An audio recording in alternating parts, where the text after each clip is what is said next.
বিশ্বের সমস্ত শ্রেষ্ঠ বোলারদের ছাড়াই কিন্তু শুরু হচ্ছে আইসিসি চ্যাম্পিয়ন ট্রফি ২০২৫।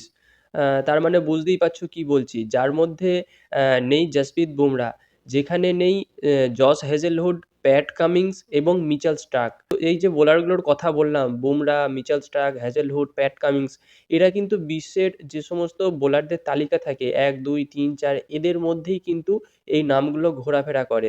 যারা ইনজুরির কারণে এই ২০২৫ আইসিসি চ্যাম্পিয়ন ট্রফি থেকে ছিটকে গিয়েছে। এবং ভারতীয় স্কোয়াড থেকে বুমরা ছিটকে যাওয়ার জন্য যে ২ জন প্লেয়ার চান্স পেয়েছে তারা হলো বরুণ চক্রবর্তী এবং হর্ষিত রানা। আবার অস্ট্রেলিয়া স্কোয়াড থেকে এই ৩ জন বোলার ছিটকে যাওয়াতে চান্স পেয়েছে স্পেন্সার জনসন, যাকে এই বছর কেকেআর কিনেছে, এবং সঙ্গে চান্স পেয়েছে শিন এবট। তো এইসব বিষয়গুলো নিয়ে আলোচনা করব এই ভিডিওতে। ইন্টারেস্টিং ভিডিও হবে, অবশ্যই শেষ পর্যন্ত দেখতে থাকো এবং আমাদের চ্যানেলে প্রথমবার এলে চ্যানেলটা সাবস্ক্রাইব করে তার পাশের বেল আইকনটাকে অন করে দিও। তো তোমরা জানো গত যে ১১ তারিখ গেল, সেই ১১ তারিখ পর্যন্ত আইসিসির নিয়ম ছিল যে ১১ তারিখ পর্যন্ত যেকোনো দল তাদের প্লেয়ারদের চেঞ্জ করতে পারে। যেকোনো কারণে তারা প্লেয়ার পরিবর্তন করতে পারে তাদের স্কোয়াড থেকে।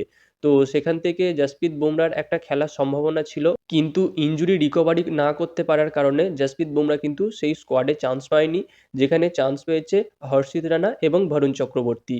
এবং দলে ৩ জন প্লেয়ারকে রাখা হয়েছে স্ট্যান্ড বাই হিসাবে। মানে কোনো প্লেয়ারের ইনজুরি হলো বা কোনো সমস্যা হলো, সেই জায়গায় এই ৩ টে প্লেয়ারের মধ্যে যেকোনো একটা প্লেয়ার রিপ্লেসমেন্ট হিসাবে ঢুকতে পারবে দলে।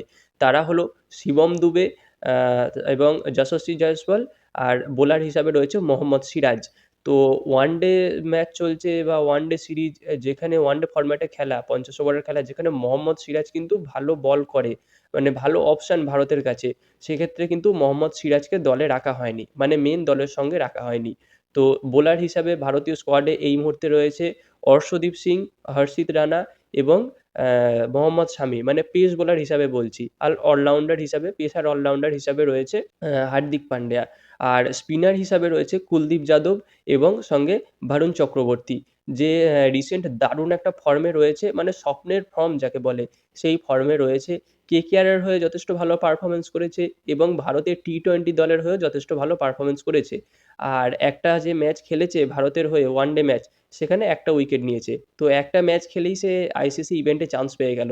তো যাই হোক, সেটা যে কোচ বা দলের যারা সদস্য আছেন অন্যান্য, তারা নির্বাচন করেছেন। আশা করব ভালো ফলাফল পাওয়া যাবে। এবার যদি আইসিসি চ্যাম্পিয়ন ট্রফির ১ম খেলা নিয়ে কথা বলা যায়, তো সেক্ষেত্রে ১৯ তারিখে খেলা আছে ১ম খেলা পাকিস্তানের সঙ্গে নিউজিল্যান্ডের।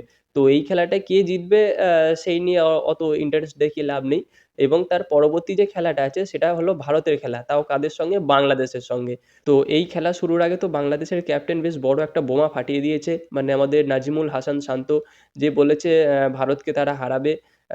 দা হারিয়ে তারা আইসিসি আরকি যে চ্যাম্পিয়ন ট্রফির যাত্রাটা শুরু করবে।